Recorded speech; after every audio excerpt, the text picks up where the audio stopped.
to the Rondo. We're back. Let me do that again. Welcome to the Rondo. It's your host with the most, Marcus, Chelsea Blues. Why is he so happy? We got a power struggle here. My co-host. Say your name, mate. Why are you so gassed? You drew today, you know. That's what I mean. Doesn't matter, man. Good vibes at Chelsea, man. Third place, you know what I mean? Hey, your co-host, as always. RM, supporting United. That's it. No United gear on today? Nah, not just yet. And our very happy co-host, Marcus. Back in the studio. Why? Full of life today. Yeah, man. Obviously, we're a top team again, so what can I say? You get me? Again? Top. Yeah. A good team. We're challenging with the best of them. That's all that matters. For what? Are you? Who's the best? As an in-game challenging. Okay, we're toe-to-toe. Okay. Well, funny enough, that's first on our agenda today. Wow. You're surprised. That's what correctly. So we are going to discuss Chelsea versus Arsenal, then the other title race games as well with Brighton and City. Oh, wait. You said the other title race games. Wait. I was talking about Arsenal, not Chelsea. But anyway, then Liverpool versus Villa, of course, as we go 5 clear of the top of the table. And then we're going to do match roundup, talk about the kind of key games, and then we have a special question situation topic, predicament in our hypothetical. Stuff. A hypothetical. Yeah. So we'll get to that. We won't expose what that is right now. But starting off with the Super Sunday game, Chelsea versus Arsenal at Stamford Bridge. A 1-1 draw. A game that I don't think there was a lot in it. I think either team could have won. Also, either team, they kind of got to the last 10 minutes of the game. They seemed okay with the draw on both sides. I don't think anyone wanted to risk the loss. So honestly, I felt like first half was a bit boring. Had about 15, 20 minutes of entertainment in that second half. And then everyone was just like, oh yeah, we've played a little bit now. Let's go back to, just kind of To be fair, Arsenal probably made more chances in that injury time than they did throughout the whole game. Yeah. When you think about it. That Trossard chance, yeah. So first things first, how do you feel about the overall performance? Going into the game, I was worried about Chelsea actually believing they could win the game, and I think I was kind of proven right about that. We were decent in the first couple of minutes and had a good chance when Neto crossed it into Gusto. Yeah, that was a bad miss. He should have scored, but I don't feel like in the game we ever felt like we were the better team. The players didn't feel like we were the better team. They didn't impose themselves enough on the game. I feel like the game was very balanced. It could have gone either way. And that's not the situations you want to find yourself in if you are a top team. You want to show some form of dominance. Normally, Chelsea tend to dominate the ball a bit more. We didn't do that this game, which is a bit strange. I think possession was quite even. Yeah, I think Arsenal just edged it a bit over the course of the 90. It was really fairly even, to be honest. Yeah, but I don't think there was much in the game. Either team could have won. Am I happy with the result? No, because it's at Stamford Bridge, so you'd want your team to probably win that match if your team is either trying to challenge for top 4. And if you look at our results this season against the other top 6, we've played United, we've played City, we've played Liverpool, we've played Arsenal. I think the only team we haven't played is Spurs. We haven't won any of those games. You haven't been any of the big 6 this season? No, we've lost to Man City, lost to Liverpool, and drawn to United and drawn to Arsenal now. So you need to push on and kind of win. We do need to win one of these games. A lot of your big 6 games as well. They're just flat for a lot of the time. Yeah. Like you're not really. I think you're happy to. For the game to be even, and the players seem happy for the game to be even. They don't want to turn it on like, okay, let's let's try and. I don't necessarily think that's such a bad place for Chelsea to be like right now. I agree. Fair enough. I agree with you. Fair enough. Yeah. I think that's true. We got a deep where they are right now. Do you know what I mean? Like if you compare it to where you finished, but come on, compared to where you finished last season, I think I would say United were in a similar predicament. If we were at Chelsea right now, I'd be more than happy. There's 2 things I want to address about that. The first is that when I have watched these games, I wouldn't say Chelsea have been dominated any of them. Maybe the City game too, or the first game of the season, but I wouldn't say we've been dominating any of these games. I feel like we've gone toe-to-toe with, especially Liverpool. We went toe-to-toe. Even though we lost that game, we did go toe-to-toe with Arsenal as well. You had the first half. Yeah, United was a bit of a weird game. I didn't really like we make everyone rubbish. Yeah, so the game was just so good at that. The game was just rubbish in itself, so... but what I would like to say compared to what you were talking about last year, I think we were better in bigger fixtures. Especially at the beginning of the season, we had the game against City, the game against Arsenal as well. We were better. We imposed ourselves a bit more, which I understand Maresca doesn't want to go full out attack against these teams, but I would like to see a bit more edge in these games. Intensity as well. So, cool. Let's kind of hone into a couple of. Sorry, but you are giving a lot of overarching analysis, and we're not digging into the key points. Yeah, okay. So the first goal. Kind of, it's crossed over. I think it was Odegaard cross. Yeah, it was a good cross. Sanchez. Yeah, Sanchez, bro. he didn't even let me get it. Martinelli scores at the near post. Listen, Bro, it's horrifying. Horrifying. I can't lie. I don't know what you're about to say. It's horrifying. No, for sure. Don't get me wrong. Sanchez should do a lot better, but everyone fell asleep. Everyone fell asleep. You didn't reset. Yeah. You didn't I reset agree with you, properly. but if you look at the position that Nelly is when he takes that shot, there's no He way in shouldn't hell score, he should be 100%. scoring. Yeah. Like, He shouldn't be going near post as well. Yeah. If he somehow wrapped it a mad finish to the far post, you'd say fair enough. and it wasn't even like the shot was very tenacious or had so much power in it. He side-footed into the. He didn't get a hand to it. That for me is the one that It's crazy, and I feel like as a defense, if your goalkeeper is not secure, you're not going to be secure either. Yeah. Like there's no trust in Sanchez right now, and Chelsea are not going to go anywhere in terms of challenging for things with a goalkeeper like Sanchez. He needs to be replaced. Last season under Pochettino, he was replaced with Petrovic, who I believe was a better goalkeeper during that season. I don't know why we've given him out on loan to Strasbourg. Playing Sanchez again, guys. The thing is about Sanchez, he made a couple good saves in the game. There was that offside save he made up, which I thought was the best save of the game, but he makes too many mistakes like this, and this costs you in the bigger games, and we can't. So you just don't think he's of the level of Chelsea? Next season he shouldn't be starting. Oh, you sold in the summer, or at least dropped. Yeah, sold. He's sold. Not dropped. Sold. I want him gone. You want him gone? Yeah, fair. Yeah, no, I think that's fair enough. I thought that was it was pretty pathetic. He had to go in so easily at the near post. He was one of two players I thought had a terrible game against Arsenal. The other one is Noni. Oh, you didn't think he was? I thought Noni was crap today. Damn, was he that bad? I don't think he was that bad. I just thought he was quiet. I don't think he added much. I think he got taken out of the game most of the time. He had one good cross in the second half, and that's he didn't really do much. He didn't do much. As soon as he came off, we started making more chances. Enzo came on, passed to Neto, and the man himself, I thought Neto. He was Neto amazing. was worse. What? I thought the goal covered up a very shambolic day. No, Neto was good. Really? He was lively. Very lively. The fans in the stadium even turned on him. Every time he got the ball, he just checked back. There was a couple times so he disappointed. He did that. But that's because every attack went to die with him. I'm so sorry. What I appreciated from Arsenal today is that Nelly recovered very well in terms of the defensive aspect. Nelly was rubbish, man. Going forward, but getting back, he actually did help out a lot. And Fairs, but I thought Neto was he showed no bravery. Every time he had his fullback on 1-on-1, he did nothing. The chance in the first half that we kept. But that's what he literally. And that was the problem. And Gary Neville was mentioning it on commentary. He's like, every time he tries to do something, it works. But it's just like he gets the ball and he has no belief. No, I don't know. He definitely could have tried more. No, I don't think there was a lot in that game to say he was crap. No, I wouldn't say. He was one of the more lively attackers, along with Nelly, who you just also said was rubbish. I think he was also probably Arsenal's most lively attacker. You got a deep that nobody really did much that game. Yeah, who would you say the man of the match was for you? Yeah, that's because they gave it to Cucurella, and I was very surprised by that. Cucurella was it was all right. It's one of them matches where when you actually look at it, you struggle to actually. Yeah, when you give it to when Cucurella's getting it, who wasn't like amazing, probably. It reminds me when 7.5 out of 10. Yeah, that's when you look at the game and you're like, it reminds me when like De Gea used to get man of the match. My man of the match wasn't Cucurella. Surprisingly enough, it was actually Fofana. I was gonna say that's what I was gonna say. It was the first time I've seen Fofana have a good game. In a minute, bro. Honestly, there was a couple of drives forward. I was like, very good. Actually seeing the player that I saw at Leicester. Yeah, I don't know. Since he's come at Chelsea, I've just literally thought he's rubbish. There was literally one time where Arsenal get their press on proper, and he checks back, checks inside, drops the shoulder, and drives. And I'm like, okay, he can do this. Wesley, I'm starting. No, bro, you know when you have to first name a player. I was watching. I was saying that. I said Wesley. He has arrived. He's good. It was good because he's a player that I always thought was talented. He was actually with Saliba at that French club, Saint Etienne, I think it was.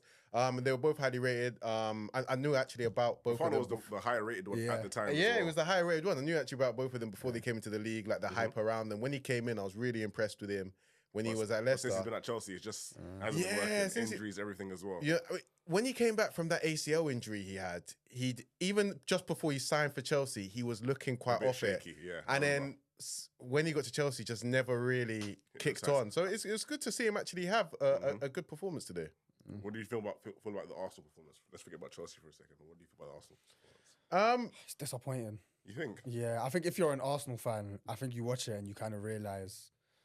You start asking questions about Arteta and where can Arsenal go further. Because, no. I think it's a bit much, but I like it. We said 80th minute, right?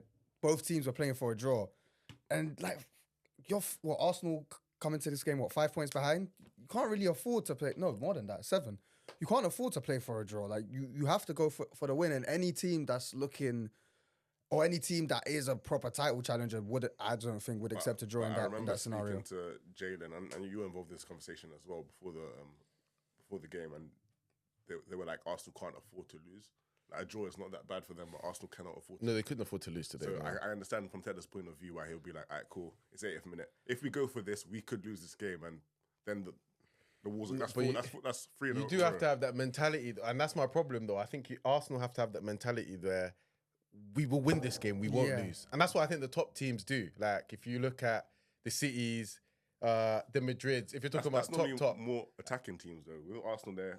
No, Madrid have never been crazy attacking, but there's times in games where they chase it and they're like, no, we're gonna win now. Have to win. Yeah, and the game will be level. You've got to have that, that courage, that belief in your ability, that belief in your defenders that you can chase a game and win it. I don't think they had that in the last 10, 15 minutes. And listen, a draw's not the end of the world. I think Arsenal are still in the title race. I think they can, but I do think it's an event in the title race. It's just like where's the ambition at this point? Surprisingly, from what you were saying, I don't think Arsenal have shown that this season, but last season, the season before, there was times where last minute they'll be either drawing or losing. And you'll see them snatch them something. And that's actually gone from them, which is quite surprising. That's one of the things it's a worry. They should have kept. I think that's a little bit worried. They didn't press on today. They were decent today. Like I said, even game away from a Chelsea side that are doing well. And you're going away from home, but I just think they had to press on when it went 1-1. I also think for the goal as well. I think the goal was quite poor from them in the sense that Neto had space, bro. In the middle of the park. I don't know. Yeah, Thomas Partey was sleeping. He's in the back line, bro. That's your area. So Partey was shambolic for that, but I couldn't see Rice. Where was he? I don't know, to be fair. No, genuinely, I'm asking because I've watched that goal 5 times over. He's not in he's not in the frame. He's not in the picture. I don't know if he's off the pitch. I'm not sure where he was for that goal, but I don't think it was. I haven't seen Arsenal midfield was shambolic for I haven't seen Arsenal fans on him, so I'm presuming maybe of course you haven't. Enzo was very straightforward and central. Like, I don't know how there's do you know what I mean? Do you know what I mean? Yeah. But the immediate one for me was Thomas Partey. To be fair, like, I think that's his area. I'm so surprised he's had a pretty decent season. I don't think he was great today, by the way. No, but that was crazy for me to see him just let Neto take that free shot on goal. But we have this thing that I brought in since last week called Rondo questions. It's when I ask a big question about the game for someone that I select. I've got a big question for you today, my boy. You're getting the bib ready already. No. The Rondo question, you just take it. You just take it because your answer is always going to be interesting, whether you're defending or whether you're kind of going for it. So my question is Cole Palmer a fraud? Ooh. Another big game. Is Saka a fraud? Another quiet performance. Hey, I didn't ask you to deflect. You can't answer a question with a question. I didn't ask you to deflect, Objection, my boy. Your Honor. I want to hear the defense, or I want to hear you say that he's looking a little fraudulent. Okay, let me just put this on quickly. Because my question to you is that we have now. You can take the Velcro on one side. Yeah, I think it's off. I think it's out actually. Anyway, did we discuss before or after the fact that the person asking the question a few weeks ago said Cole Palmer is the best player in the Premier League? Thank you. Is that far? What, me? Yeah, we'll do that. I never said he's the best player. No, I said Salah is the best player in the Premier League. So we was here, bro. We done a whole segment. I said he's probably the biggest talent coming out of England. Okay. Not the best player in the Premier League. So you can still be that and a fraud in the night. But anyway, say less. quite a few. I think so. Cole Palmer's had 4 games against the Big Six this season. I ain't really seen a lot. I don't think anybody's seen that much. It's another game today. Not too much. A little couple nice flashes at the start of the game. Yeah. And then he just drifts. So I ask you, is it because we were all hearing he's the best in the league, he's the best talent in the Premier League, he's the best English talent, he's the future of England. Why aren't I seeing anything? Because Wayne Rooney, you know what I'm saying, the last player that we were calling all this, he was showing something. So if you want to put him in those conversations, we need to see more. Marcus, please. Okay, so firstly, I want to point out, I don't think it was as bad as the Liverpool game. I think he was a little bit more involved today than it was at Anfield, I believe. Yeah. As you said, in the first half, there was a couple glimpses. There was that shot Raya saved quite early on. He showed a couple neat tricks. I do believe he was picking up the ball in the wrong areas a lot in the first half, so he couldn't impose himself as much on the attack. Yes, he wasn't as involved in the game as you'd like him to be, but I don't see it as a major problem at this point. He's still Palmer's still a good player. He still contributed to the game. He wasn't by no means the best player on the pitch or the most impactful player on the pitch, but I don't feel like anyone on that pitch impacted today. There was the likes of Saka, likes of Odegaard was quite neat in a couple of phases, but Saka, he beat Cucurella about once or twice, but really and truly Cucurella had him covered for most of the game. So I don't feel like it's a game that anyone imposed themselves in. So I don't think it's fair to call Palmer a fraud from viewing that game. Now, we're talking about the trend, aren't we? Cool, I'm getting that. All right, I'm just making sure you're answering correctly. Across the whole topic, so we've played United, City, Liverpool, and Arsenal this season. He hasn't been great in those games, and I admit that he hasn't been great.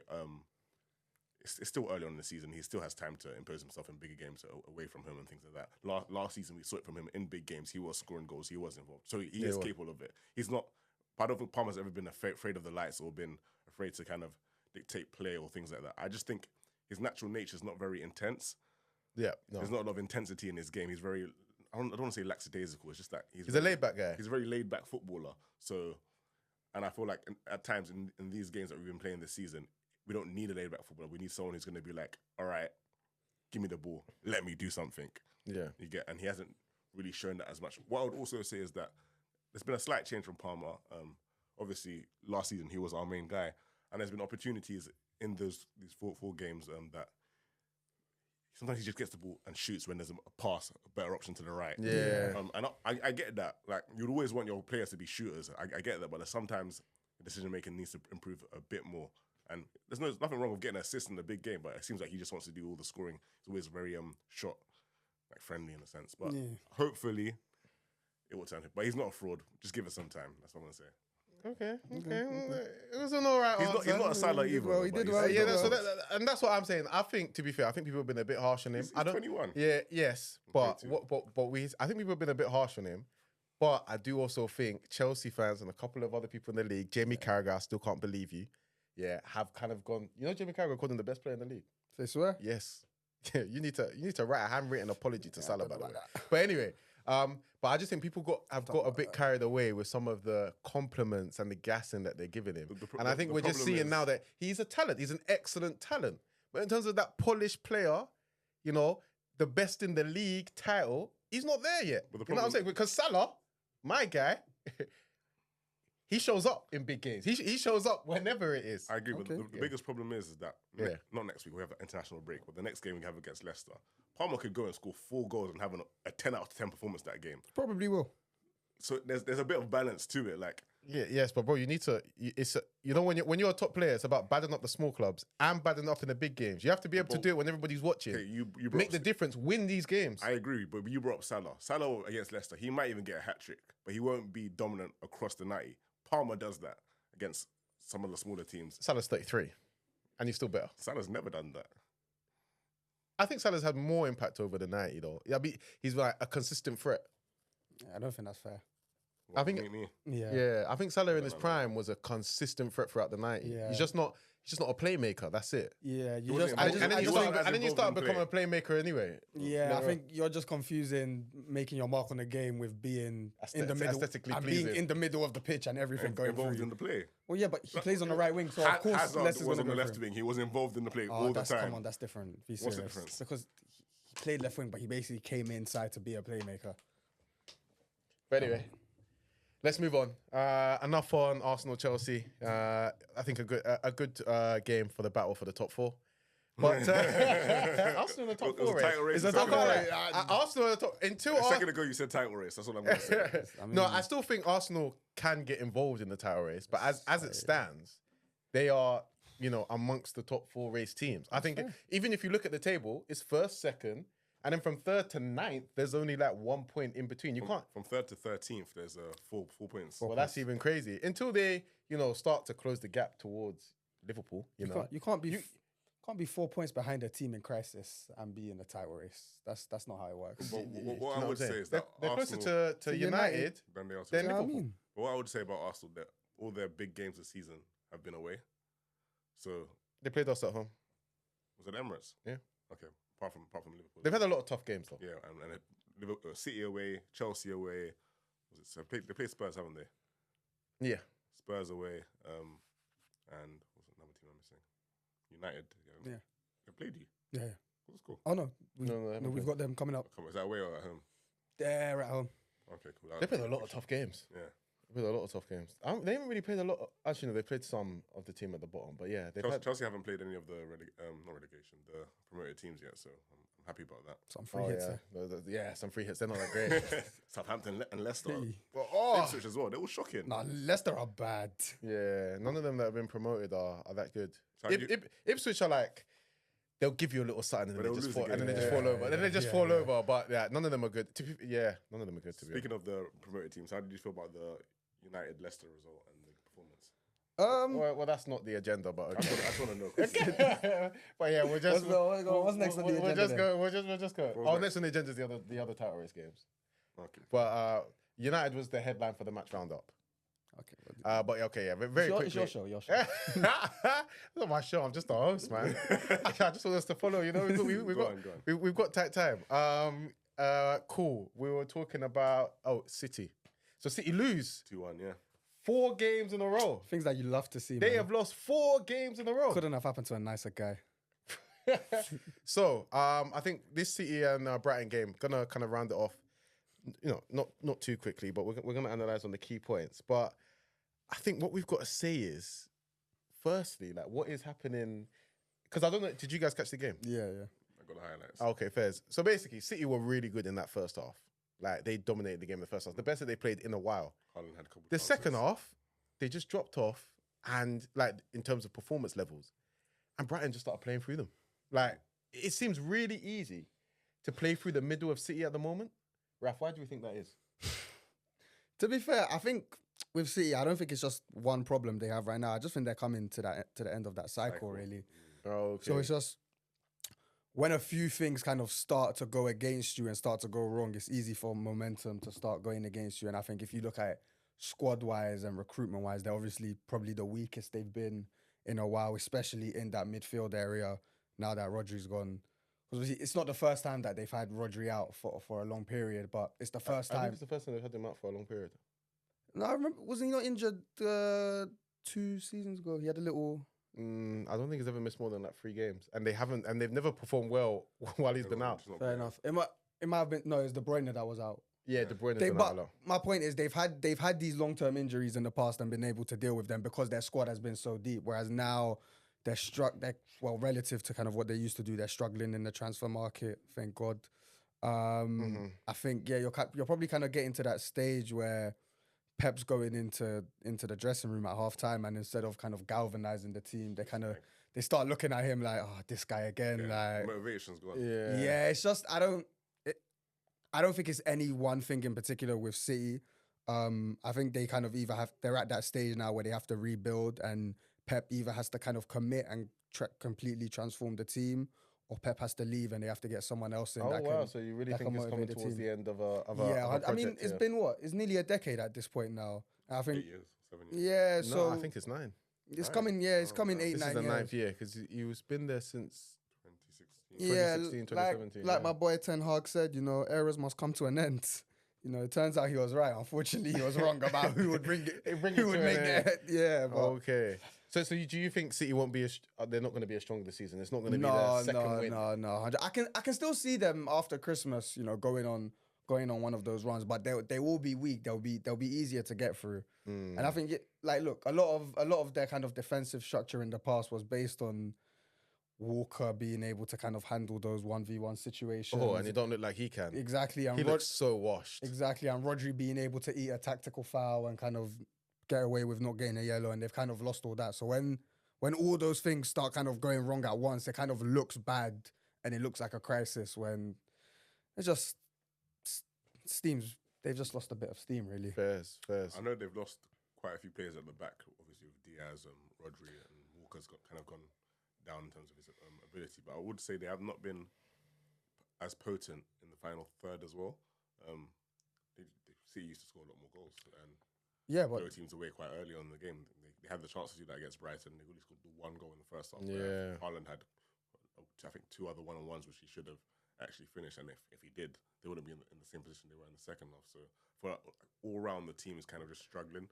I do believe they will get through this, but there's something different. Obviously, last It's season, just City have been poor in the earlier part of the season, Yeah. quite a few seasons. I feel like this is a bit different though. Yeah, they're getting bopped at Yeah. times. Like Brighton bopped But them it's just- for periods in that second half. I think it's just the players really, because the first half they played really well, but we've seen that happen with City before, where they dominate a team and they don't necessarily score too much, but then in the second half they'll take off Bernardo and bring on Mahrez or something like that. Whereas now they don't really have those options anymore. It's just they're a normal team now. You know, they're still a great team with good players. You think they're a normal? Yeah, team? they're not that super team anymore, and it's nice to see. Fair enough. I still think that they can do a couple of tinkering and that, you know, if they get a couple of other pictures. They can buy key someone in players fit. January. Yeah. I still think, you know, De Bruyne hasn't played much. If he manages to get a string of games together, but obviously them hamstrings are gone, boy, which is another thing which is beautiful to see. But they could always Honestly. do something. But just very quickly, how good are Brighton though? They've given. I only think Liverpool are the only top 6 team that they've lost to. And Chelsea, mate. They drew and Chelsea as well, but they drew Back to then, man. but they drew to Arsenal. They drew with Arsenal. They've beat what you call it, Man City. Did they beat someone else? They beat Spurs, no? Yeah, they beat Spurs as well. And you know, honestly, in that second half, you know, the way that football for the second goal, delightful, man. And their manager Fabian Hertzler, I think that's his name, 31 years of age. For him to come into So young. literally so young. It's actually crazy. The guy's like 4 years older than me, which is mad to see. And he's a Premier League manager. makes you look in the mirror sometimes, but hey, we move. But no, honestly, he's doing fantastic, and credit to him. But I just really have to put a bit of a spotlight on him, because coming into that job at Brighton, like I think people spoke about like, oh, it was so easy. I don't think it was the easiest job in the world. They'd lost a lot of players through selling them. You think about everything with De Zerbi, he was quite a fiery character, created a bit of a rift between, you know, management and the players and the hierarchy and the way that they were doing things. People were saying that, you know, they're a bit too much of a selling club. They won't be able to continue and do well. And he's come into it and he's got on with it, man. And like, again, all of these players that they have, like that we were saying that, since they've lost the Caicedos and the McAllisters, etc., like these players are not really quite up to scratch. You're starting to look at them now and thinking, hey, they got a couple here, you know. Welbeck's starting to look like something. The Baleba kid who came on, he looked different level. You're thinking he might be the next 70, 80 million midfielder that Brighton could sell. No, he probably will be, to be honest. I feel like João Pedro was one of their best players in the second half. Again, as well, he looks fantastic. He was really good as well. But I think he has currently has a every 77 minutes he gets a goal or assist. yeah. No, he looked good. He looked good when he came on as well. So yeah, man, they've got something good going on. Credit to them. But cool. Moving on to what we need to talk about, man. The final That was title just a race little game. speech from you. Yeah. That was just a little speech from you on Brighton. Oh yeah, it was. We wanted to big up Brighton quickly. Yeah. Had to bring them up quickly. Yeah. No, we don't have time to go into too much analysis because we need to talk about a real club. Right. A real club. We need to talk about Brighton are a real club. well. I just need to say it for the mic quickly. Yeah. No, Brian, you're a real club. But when I'm saying real here, I'm also meaning top level, and I'm sorry, you're not that. Sorry, did Madrid play? Or Yeah, something? whatever. We Man. won like 4-0 or something. But anyway, Is that what we're talking about now then? Yeah. Okay. we're gonna pattern Madrid midweek, you know. Oh, you got them midweek? Oh, is that what you're gonna Yeah, I do? think we got the midweek. Are you Yeah, gonna Vinny versus gonna make a Trent, call? yeah. I don't think Trent will play. Do you wanna- He pulled his hamstring. Oh, damn. Do you wanna make a shout while you're here then? Seeing as Yeah, you're I'm confident. gonna say Scoreline? 2-0 Liverpool. Okay. Yeah. I think we're gonna wrap Madrid. I don't think they're ready for us. I don't think they're ready for Arne Slot's Okay. fiery little Reds. But yeah, Liverpool 2, Aston Villa 0. They go 5 clear of City, who have lost 4 in a row. They are now 9 clear of Arsenal. Are Liverpool in the driving seat for the title, Raf? Yeah, I think it's hard. It's hard not to call them the favourites right now. If you're, I like that. I mean, if you're 9, 10 points cleared, How many points clear you are? do you know what I mean?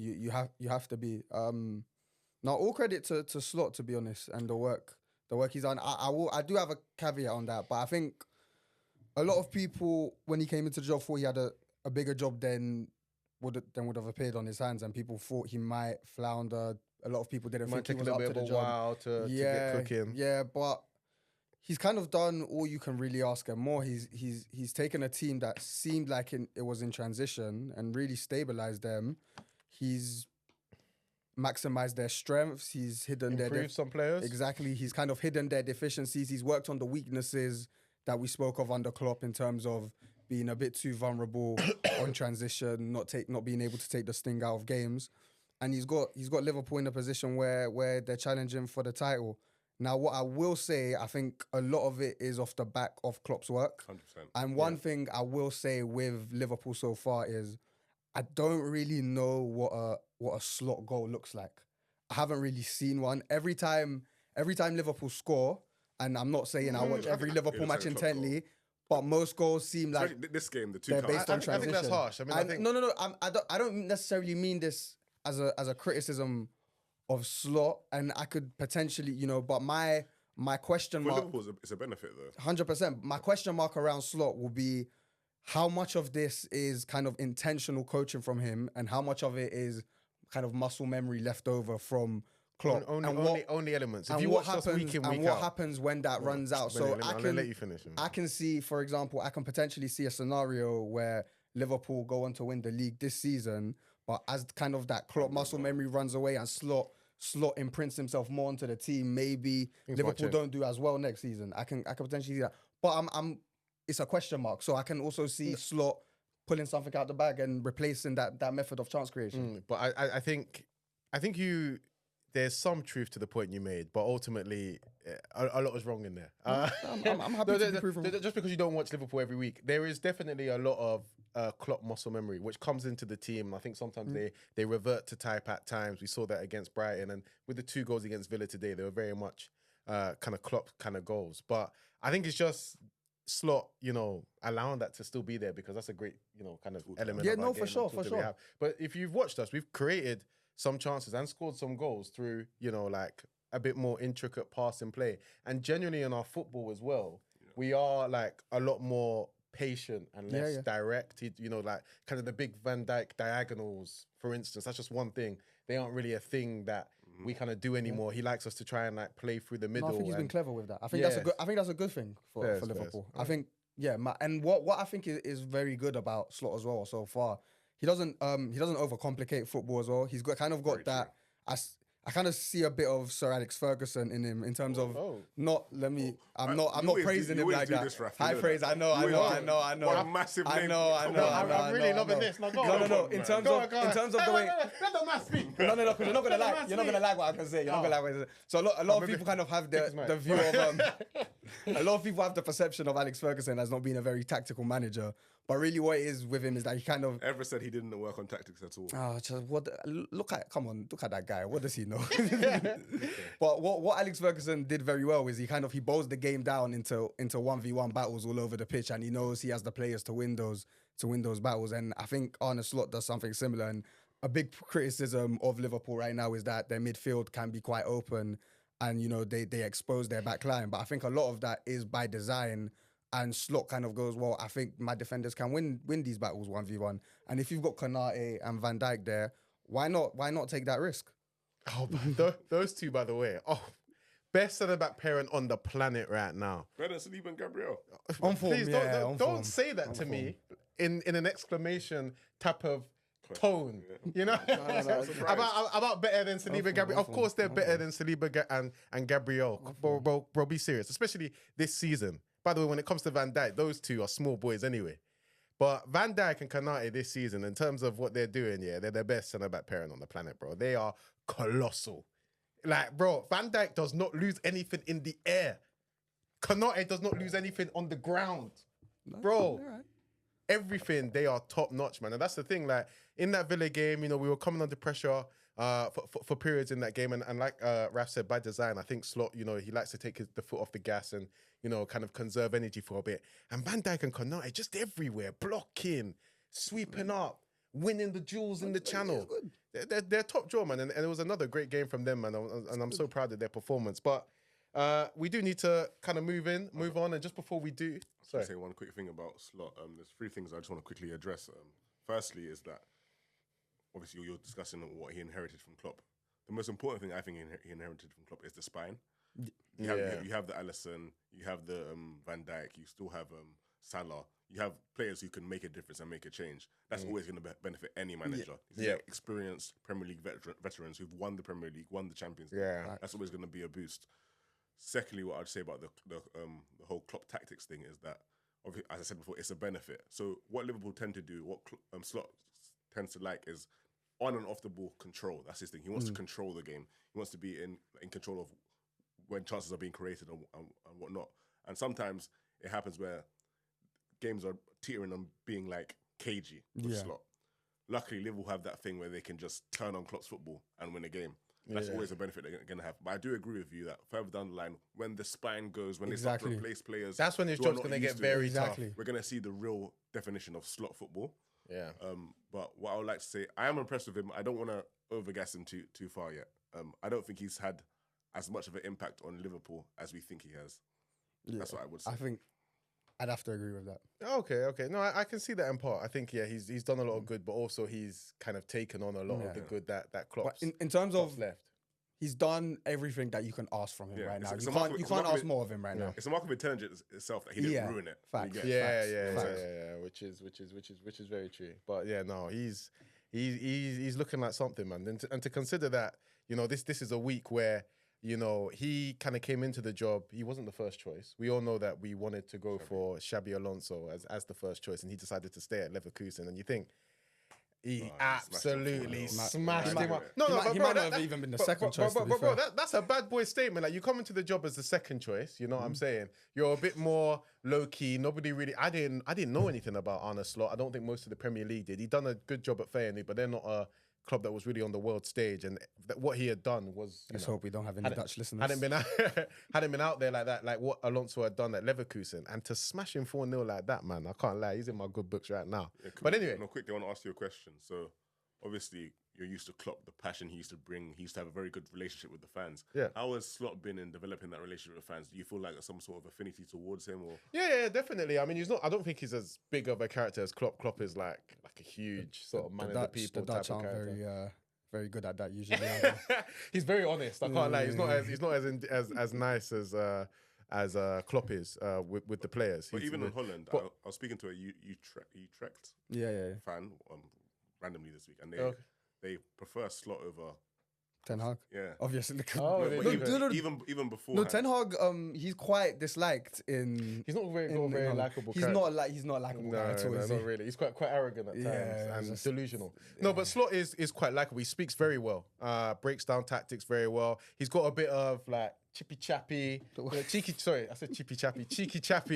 element to his character as well. No, to be fair, he's handled the media. Like if you watch his, like I enjoy his interviews. He speaks very well, and I think people are taken to him definitely Liverpool fans, and I think the wider league. But I just wanted to quickly talk about one man, and that's Mohamed Salah.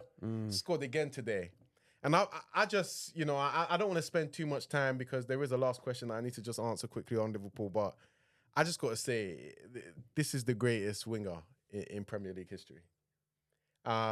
History? Yes, in Premier League history, Ronaldo? this is the greatest. So you must Ronaldo is the best. I saw someone else break this down as well. Ronaldo is the best winger to play in the Premier League because he showed the highest level. But in the same way that Ronaldo is also the best player to ever play in the Premier League, but you would say Henry is the best player, I would say Salah is the greatest because of the. I think when you're talking about the greatest, you gotta bring in the longevity.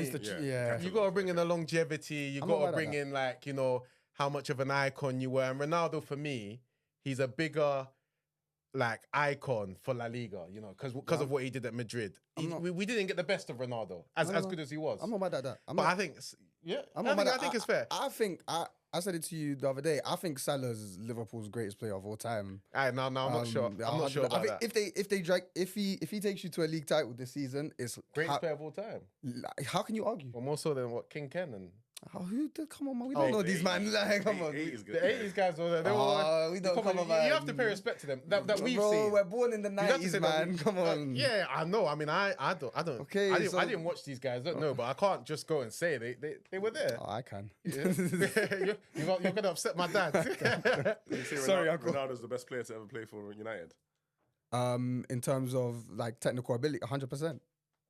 Obviously. Also, are you saying that Salah's a greater player for Liverpool than Steven Gerrard? 100%. Whoa. 100%. I'll put that down. Firstly, don't ever finish my sentence like that about Steven Gerrard again. Let me just say that down. No, calm down. Anyway, I'm the host, so explain yourself. What's Gerrard done that Salah hasn't? What's Gerrard done that Salah hasn't? Gerrard was in a worse team. And I think you got to... You got to kind of What Stop doing Gerrard it. No. done that Stop Salah doing hasn't? this. Stop doing this. He yeah. was. Stop doing this because you act like Gerrard, was in one team and the team, like Gerrard was there for 20 years and the team stayed static. No. Gerrard had multiple teams. You can't say. Yeah, and he had- you he had- can't he say had Ger- two title Word, challenging You can't teams. say He had two Gerrard- title challenging you're teams. acting like One that Gerrard's lasted best a year. teams. Yeah, 2008. The Suarez No, team. 2008. Do you know what I mean? He had Yeah, the 2008 team. Yeah, that was the first 2018, team. he had They, a they good were one. good for 2 years. Yeah. They were good for 2 Then years. And then the Suarez- only other team, 1 year. That team was good for Okay, 1 year. fine, And that fine. team was only good because of Suarez. So it was an But imbalance. Salah's thing. team's only really been good for what, 3 years? Nah, they've been good Good. for. They were good for. Out of the last 7 years, they've been good for at least 5 of them. Yeah. No, they had 1 year where they finished below us. Come on. That's what I said. They've been good for 5 of them. They had 1 year they finished 5th. Let's call it and 4. another year where they finished like third. 3rd. Yeah. Let's call it 4 good years then. See what I mean? No, they Same as finished, we Gerrard. finished fourth. Yeah, that So COVID 4 season. good years, same as Gerrard. No, they've been. Klopp has been able to give a lot more sustainability and Yeah. and you know and why? consistent. And why? Because he had a more consistent No, player. he grew a stop it. He grew a genuinely great team. Listen, Salah's a great player, and there is a debate that he might be as good of a player as Gerrard, but I think it's close. I also just think, you know, in terms of what Gerrard came through the academy, in terms of the way he carried that team at times, tried to leave and he you. has I know, whatever. you tried to go to Are you guys gonna let me Chelsea finish? Because twice. I let you speak. I let you speak when you were speaking, yeah. So and this is something that I'm very passionate about. So we watching how you're speaking. Otherwise, I'll ask. I'll ask for afters after this pod. I can't lie. You know what I'm saying? Gerrard is my childhood, bro. And then also Gerrard, you got to think about that It's nostalgia. in terms of him staying. No, but bro, what Gerrard did in Istanbul and what he did over the course of that Champions League. Lovely.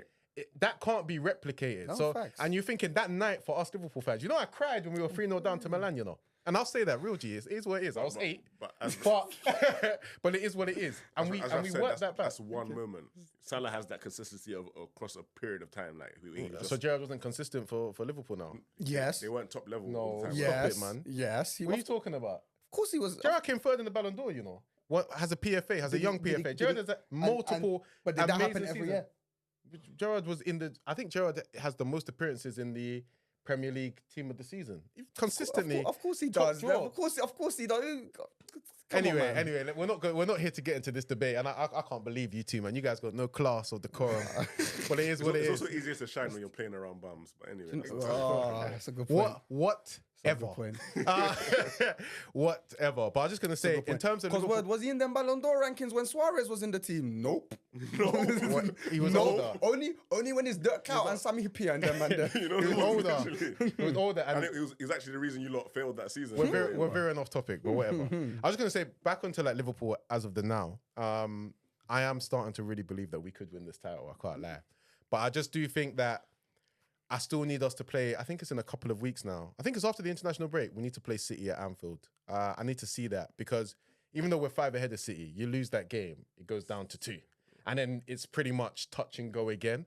So I think if we can win that and go 8 clear of City, I'm telling you, I'm going to start talking real wicked on this pod. Can I ask you a question? Yeah, sorry. Do you think Liverpool are a title-winning team? 'Cause I would say they're not. Everyone else has just been playing shit. No, I think we are. I think we are. I mean, I think we are. I agree, but then if everyone I think you just got a deep, yeah. City are like a freak of nature team across like the Premier League in a normal time. This Liverpool team, you look at it, there's enough there to win a title. This season reminds me. There's been worse teams that have won titles. Yeah, this season reminds me of like old school Barclays seasons, like a 2005 type. Yeah, you look at back old school Barclays, you have like 4 teams all in like the Yeah. 80s. And from first to fourth, there won't even be what I mean? too much. Now, if you want to try and, you know, challenge City, you got to be away from the rest of you can't be near the rest of the top 4.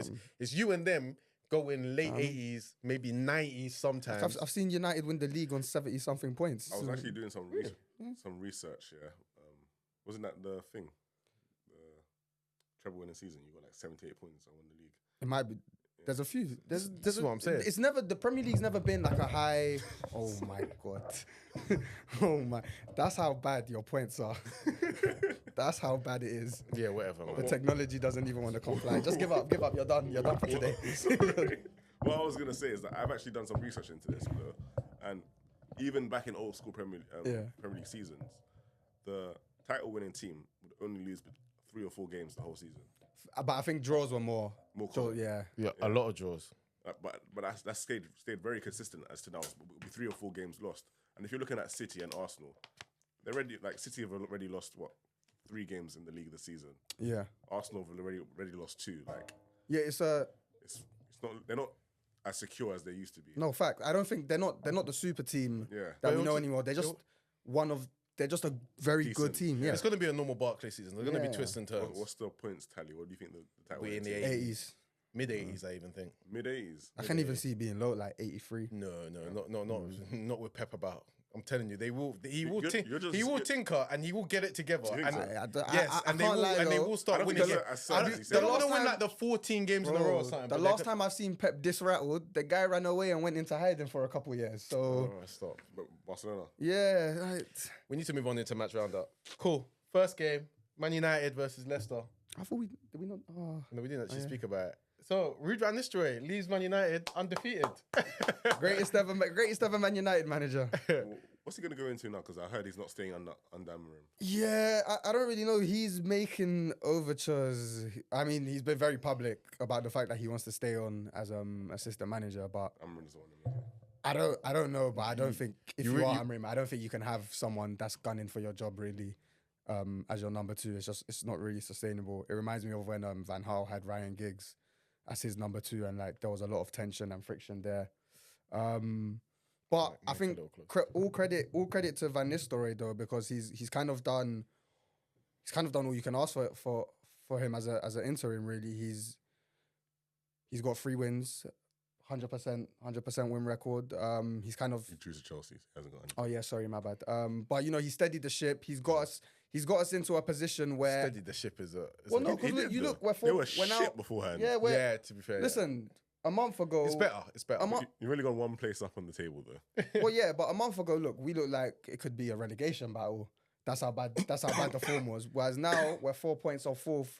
Yeah. Ruud van Nistelrooy's put Amorim in a position where if he can get a good start and get a few points on the table, why can't Man United be in a conversation for top 4? Points wise, it's more. No, I think he's it's more improved. than He's possible. improved, but I think you would just have had to see him over a longer tenure to really see if he had steadied the ship. I would Van say. Nistelrooy. I think he steadied the ship for his tenure. So I think it wasn't an unfair statement, but I was just saying. You're At giving least him a lot of Amorim's credit. coming back or coming into a club where there's like Where there's cool. hope. Yeah, there's hope Yeah, for a yeah, second, yeah. And he's say like I think a lot of it is like a little bit of new manager bounce. I don't think we saw enough of Ruud van I don't even Nistelrooy think to see. I don't like even a- think it's new manager bounce. I just simply think it's just a somewhat basic defensive setup. I disagree with you. I feel like the players down tools against. No, Eric I Ten don't. Hag. I don't like this Once Ten argument. Hag is out the building, How- the players are I happy. think that was. But that's not I true. think that was a factor. when players are happier, they're more okay. They're finally the big boss that they hated is out of the club now. They can play with a bit They more didn't freedom. like that, But that's play not with a bit more that's freedom. not And down, that's why they're. that's not downing tools. If you have a manager that's creating such a negative and toxic environment, that's on the Facts. manager. That's not on the players. Fair enough. And I think if you actually watch Man United and you've watched Man United over the past few months, it's an accusation that gets leveled a lot, especially against certain players, Rashford and Bruno. But if you look at it, those are Rashford the especially. but those are the 2 players that consistently scored the goals that kept Ten Hag in the job. It's impossible to watch those matches. I wouldn't say down tools, but they weren't as motivated to try. Well, as of course they weren't motivated, but that's the manager's job to get the players motivated. If you can't do that, then you need to go, mate. Like it's as simple as that. Fair And enough. and he's gone, and we've got Amrin in. Fair, cool. You're happy to see Amarin come in? We spoke about it last week on the pod, but just be interested to hear from yourself. I mean, I can't say I've seen enough of Amarin to make a judgment. I think he's coming into quite a difficult situation at United in the sense that this is probably the worst our squad has been in a long time, and it's probably the least balanced it's been in a long time. We're also probably in the worst financial position we've been for a while as well. So he doesn't have a lot of room to maneuver. His main task this season and next season is probably just getting a tune out of the players he's already have and trying to get something out of. There's a good crop coming out of the academy right now. So I think that's kind of his main goal and remit right now. And then He doesn't we'll mind kind of using be young looking players, on- apparently. Pardon? Yeah, He doesn't mind. he does I like that. mean, He doesn't mind using young players, especially if he doesn't rate what's there. He'll just play a young player. yeah, instead. yeah. I think he's That's what I've heard. to be fair though, he does have some pieces to work with at United. I think what he's got going for him is I think our defense is quite suited to a 3 at the back in terms of the players and the player profiles. I've always said with the defenders we have, a back 3 would hide their weaknesses quite well in terms of Lissandro, Maguire, and De Ligt. My main worry is the wing back positions. Yeah, you haven't really got anyone. we've got- Dalo could do wing back. I don't. He's not got an engine. He's not got enough of an His engine. wing backs are and quite. Yeah. Moving forward. Have you seen them? Did you watch them against City? Dalo can't Brother, get back in time. there's times where they're counter attacking you, bro. It's Yeah. literally like 5 players. Like those 2 wing backs Yeah, fly but City forward. played crazy. they played in that rubbish. game, they played a crazy high line as well. Yeah, the wing had a backs little fly kid at forward, and the centre-back. front 3 fly forward, and you have like 6 players attacking you. Yeah, I'm just. There's a lot of question marks right now with Amorim and United. I don't think it'll be. It's not an easy job he's got. Yeah, I've got a he's got in his question. hands right now. I've got a question we have to regarding move that. on. Sorry, quickly regarding that. So you discussed financials a bit. Yeah, And obviously, when a manager comes in, they want to sign players to help their Yeah. squad. I've heard recently that that United fans voted for yourselves to move away from Old Trafford and to build Yeah. a whole new stadium.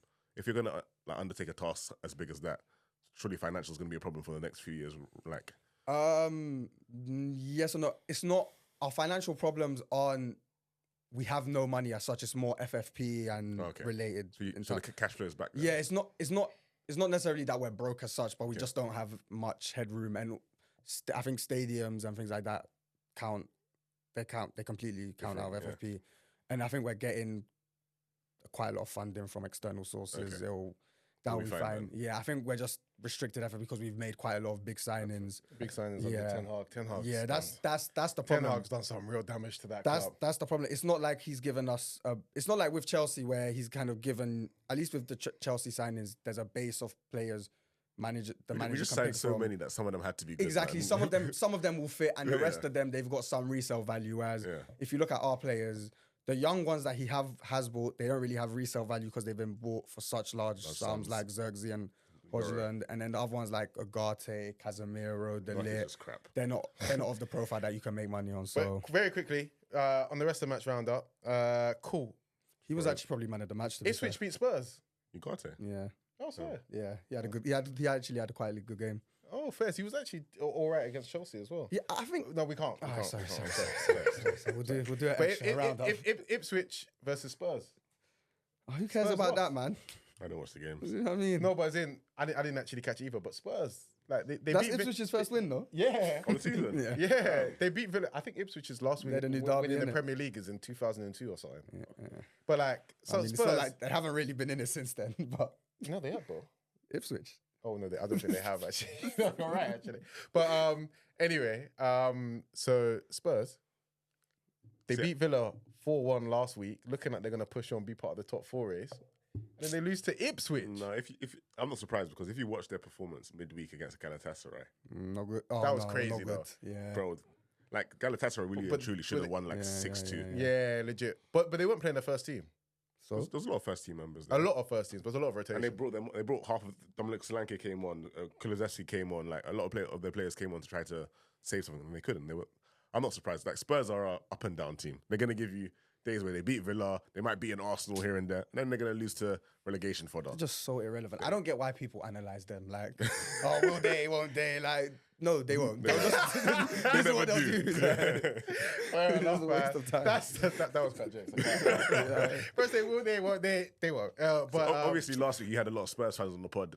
Really and truly, there's no relevance in that club. But anyway, Just there to exist, man. Nice stadium. yeah, actually, nice stadium. Very Sorry. nice stadium. Very nice stadium. But anyway, last club that I want to speak on very quickly before we do bonus topic: Wolves versus Southampton. Wolves won 2-0, and I actually just want to say, like, I'm happy for Wolves. They deserved it. They've deserved it. I'm not gonna They lie. haven't actually been bad this season. Just Yeah. been not being able to pick up results. Yeah, not being able to pick up results. I think they've had like a couple of VAR decisions go against them. I just feel like as well, just kind of, I don't know, they're just like games. You know, football can just go against you sometimes. They played a lot of good teams as well in their first kind of 11 fixtures. So I was happy to see them get a result. It's their first win of the season. This always happens. They always get like a tough run at the start of the season. In terms of there's a metric to measure it. They're first in terms of the hardest games. I think Arsenal second, Chelsea are Yeah, third. but they always have a tough run, and like they always start off the season a bit, and we always have Shaky. this conversation, and then But they level it out. what's and funny, they go at through the the same beginning of cycle. last season, they had a lot of VAR decisions go against them, and then I think they're the only club who voted to have VAR taken away. So, I remember Gary that. O'Neill, I know he hates it. so I felt VAR might have some sort of vendetta against Wolves because they No, facts. Because even this season we've seen it happen again and again. I remember the beginning of last season, the game against United. there Yeah, was literally. The Onana one. yeah. Yeah. Cunha, by the way, is a baller. What do you call him? Cunha? That's Cunha.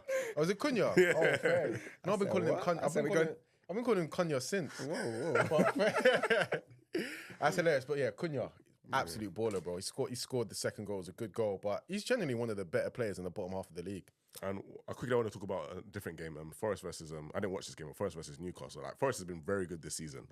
Against the big teams, they've shown like a lot of grit. Yeah. And Newcastle smacked them 3-1. Like I feel like in terms of a matchup, Newcastle have that robust. Yeah. Like, you're not getting past Joe Linton if he doesn't want you to get past him and things like that. So it was a good matchup. I'm surprised to see that Newcastle actually won away from home. They've not been the best away from home. Yeah, but I think that hopefully Nottingham Forest drop further and further down the table. Why? Oh, really? Why? I I've been annoyed about how well they've been doing. Same, I'm not gonna bro. lie, because they're not like crazy entertaining. They're very robust and very good, and I can respect it. But I can't like, you know what you else? should be in the top 4. What's Yeah, going on? it's just too much. Like they're in the top 4. There's a little bit of bitterness from me because they beat us, and also I was like, I don't really like the way the players be dancing afterwards. Like,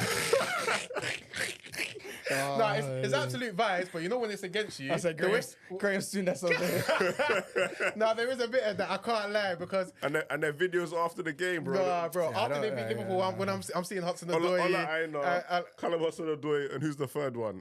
Alanga. Bro. The way they were dancing after the That's why I Liverpool can't game. hate too much. That's my guy. I've been hating on them since then, man. They were then a Zonto on you after winning. Nah, get out of here, bro. Been too damn happy. I think Olaina made a tweet after, was it last week? I think, who did they beat last week? I think it was West Ham. West Ham. He must have made a tweet about coming to London. I can't remember what it was exactly, but they're just too happy for Man Nah, United. word. They're Do you know having too much fun over They there. might have an away match in London. Yeah. Oh, you already know. You already know, bro. It's They going off on love it. tape Bro. afterwards. And they've pre-booked their hotels from the minute the fixtures come out. 100%. All of it. Nah, I completely back that, man. They've been way too just gassed and happy, Yeah. man. I'm a party pooper. I'm glad to see that. I want to see that continue to deflate. Too many That haters high in that the they Rondo, Real brought, man. haters out here, Too innit? many haters in the Rondo. I've been hating just ever since they beat us. I've been hating, and I know Arne Slot has been too. Oh, fair. But cool. Last topic is the bonus topic. Okay, should I And maybe introduce, if we finish in time, you can have a little round of Agate. should I introduce this one? Cool. So obviously, we're having a conversation, just for all you fans out there, we're having a conversation in our chat about finances and football. So we made a hypothetical situation to a few of them. I'm going to give you one of them. Either see your team get relegated Oh, or get £500,000 for yourself. 500k straight. Are you mad? So- bye Bro. So United. Raph, Championship, here I come. I said, what? Away games at the Den. Millwall. obviously you can hear Raph has said that Bro. he'll take the 500k and see United get relegated. I don't think a lot of guys aren't taking the 500k. I'm not taking the 500k, You're bro. I'm crazy. so sorry. I would take the I'm 500. not sorry. watching Chelsea in the Champions. I can't do that to myself. The last few So years, you wouldn't take £500,000. Listen to me, the I last- love Liverpool, bro. the last few years have been depressing for me, bro. Some of us have too much money. No, it's not even about that. Clearly, I said- hey, rob this man. Football is more than finances, bro. It's passion. You gotta love your team. It's like Yeah, it's like exactly. a child. So love them in the championship. It's like no, man. I don't want to love them in the championship. I want them to stay in the Premier League. Like Chelsea finished 12th, and I was heartbroken. Imagine they get relegated. This guy was actually heartbroken. Yeah, I don't know if you might watch it. Every time I come on the pod, I would be I'm like, impressed. I'll be sunken. I wouldn't be saying anything. I was going through it, so I cannot see my team get relegated. Forget going to the championship. That season where you're watching your team in relegation is going to be one of the worst experiences you ever get in your life. I can't lie. Them No, away- it would be heartbreaking for Liverpool to get relegated. £500,000 is not enough money. Nah, But they'll don't- come back up. Yeah, bro. That's what I'm saying. If they can come back up, then it's calm. But you can't guarantee that. Those away days look lit. Are you mad? No, you can't What? guarantee that. Those ticket prices will come down as Bro, well. £20 quick. Yeah, I'm word. there. It's expensive to watch Liverpool now, you know. You got to be talking multi-million pounds for Multi- that. Tight, Please, yeah. for Man United. £500,000 For how much they made me suffer lately. Well, I should take. But the one that we bumped up is what about 500k? United ceased to exist. Yeah. Administration, club's done. Hello, Nat West. That one's mad. That's crazy. I guess you wouldn't even take championship. Listen, for Chelsea not to exist, you have to like give me a bill, man. I think so. I think so as well. But I don't even want to say £1 billion? Yeah, man. I don't You wanna- can buy the club for that. Exactly. exactly. No, you can't. Chelsea cost 4 billion. Thank you It's very much. That's But you know what? For me, like, there's not even an amount I want to say to admit that I'll take Liverpool like ceasing to exist. Because that's your whole brand right now. So you can't even say. No, say but it, man. They'll kill you. But I have a job. Thank you very much. it's not just nostalgia. A lot of us have grown up with this club. We've supported this club for years. It's a part of our personality. It's a part of who Facts, we are. but do you know what it is? Yeah, you see, with United, I've enjoyed, and I've enjoyed. Oh, so well. you've had your good times. I've enjoyed so much. Yeah, that what would I enjoy more right now? 500k. It's simple. So United ceased to exist. United ceased to exist. But look at what they're putting me What would you through do right with the 500k? Quickly, I'm just interested. Can't say. Fair enough, man. Can't say on the pod. In my personal opinion, real football fans will never give up their club. For No, 500K. to be honest, if Man United weren't putting me through so much pain right now, my answer will probably be different. But the championship one, straight fact, that's light work. Come on, man. Yeah, there's so many real Listen, football fans. I never thought I could watch my team in the Europa League, and I got Imagine used to it. innit? having So- to go watch your team play the playoffs. That's a nice day at Wembley, but One what I mean? season in the Nice day out. championship. Championship is all. If you said something like, I don't know, like, you're gonna have to play teams like Plymouth Argyle. You know Oh, how crazy that's that is. crazy. Bro, little if day you, out at the if you said seaside, something come like on. Conference National League, that would be a Okay, different that's conversation. stupid now, but But championship, one season in the championship, Liverpool can hold that, so I can have $500,000. they've put. You do realize you'll lose a lot of players by just going to the championship as well. Yeah, it's gonna hurt the club. Coming up is not going to be as easy as you think it is. No, it's gonna hurt the club, but and it's gonna hurt me. What? But bro, like, I can't lie. I love Liverpool, right? But in the grand scheme of things, brother, they don't know me. Like, I'm sorry, you don't want to take. Sorry, but I know you're gonna come in. You don't want to take $500,000 for Chelsea, right? You know, if you die today, Chelsea aren't gonna remember you. You know. They don't care about you. You know, if you wrote them a letter, They would, man. you know, if you on a big screen, R.I.P. Marcus. You know what I mean? Yeah. Please, will you R.I.P. Marcus. even get on the train back from the away day? You're crazy. hey, What? that's insane. Please, No. please. Oh my God. What I would say, No, that's mad. Though. what I've heard a lot of lower league I did that one out. lower league fans have said is that us top 6 fans are entitled. We're spoiled, entitled. We're spoiled. 100%. I hear that to a certain extent. Them men are used to getting relegated. It can't happen to my club, man. But I also, can't see it happen. I You can't know, believe this United- guy said what he just said. No, United that's have- it. You're white, you know. Hey. And Guys, and I say guy's it- too I- comfy. He's got I too many say it- black no, friends. I say it from a place of I was very offended by what I saw. If he says so, he Hey, says so. but no, Alright, come on, man. United's been relegated. Have Liverpool been relegated before? Yeah, United have been relegated Early before. Arsenal and Everton. Chelsea been relegated. Yeah. Hey, come on, man. Was I alive? Fam, I watched Juventus get relegated, rise back up from the ashes. Financial stuff. Bro, though. they got relegated and got to a Champions League final before Arsenal again. It's light work, man. But anyway, man, on that note, I think it's time that we round up the wrap it show. up. We are at time. Thank you very much. Like, subscribe, and all that lovely. Oh, we've even got a message. He said, guys, I want to go home. He said, "Guys, I wanna go." Completely hear it, bro. Like, subscribe, and all of that lovely stuff. That's the Rondo for you.